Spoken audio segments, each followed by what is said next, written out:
ট্রেনের 500 টিকিট সহ 12 কালোবাজারিকে আটক করেছে র্যাব সদস্যরা। অন্যর জাতীয় পরিচয়পত্র ও মোবাইল নম্বর ব্যবহার করে এসব টিকিট কাটা হতো, যা পরে চড়া দামে যাত্রীদের কাছে বিক্রি করা হয়। আটকদের মধ্যে ঢাকা রেলওয়ে স্টেশনের বেসরকারি ট্রেনের বিক্রয় প্রতিনিধিও রয়েছেন। শুক্রবার 14 জুন রাজধানীর কমলাপুর রেলওয়ে স্টেশনের প্ল্যাটফর্মে এক সংবাদ সম্মেলনে র্যাব 3-এর অধিনায়ক লেফটেন্যান্ট কর্নেল মোহাম্মদ ফিরোজ কবির এ তথ্য জানান। ফিরোজ কবির বলেন, সোহেল ও আরিফুল নামের দুটি চক্র ঠাকুরগাঁও ও ঢাকা থেকে কালোবাজারি পরিচালনা করত। বৃহস্পতিবার রাতে 2 থেকে 3 ধাপে অভিযান পরিচালনা করে ঢাকার কমলাপুর ও দেশের বিভিন্ন প্রান্ত থেকে টিকিট কালোবাজারিদের আটক করা হয়।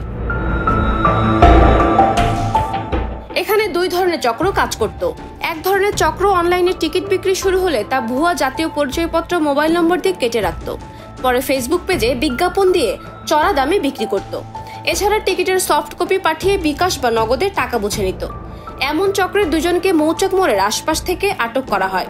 এদের একজনের নাম মানিক ও আরেকজন বকুল। তাদের সঙ্গে কথা বলার পর জানা যায়, মানিক মূলত সোহেল নামের একজন ও ঠাকুরগাঁওয়ের আবু রায়হান ও আনিস নামে আরো একজনের সঙ্গে কালোবাজারের ব্যবসায় আসে। তাদের কাছে আগামী 10 দিনের টিকিট পাওয়া যায়। এগুলোর হার্ড কপি ও সফট কপিও তাদের কাছে রয়েছে।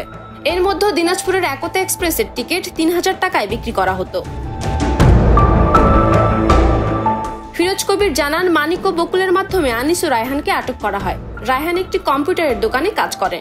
সেখানে ভুয়া সিম ও জাতীয় পরিচয়পত্র ব্যবহার করে অনেকগুলো টিকিট একসঙ্গে কেটে নেওয়ার দায়িত্ব সে পালন করত। এদের বড় একটি হোয়াটসঅ্যাপ গ্রুপ আছে, সেখানে চাহিদা ও অন্যান্য বিষয়ে আলোচনা করা হয়। আর ঢাকাতে যারা অবস্থান করছে তারাও একই কাজ করে।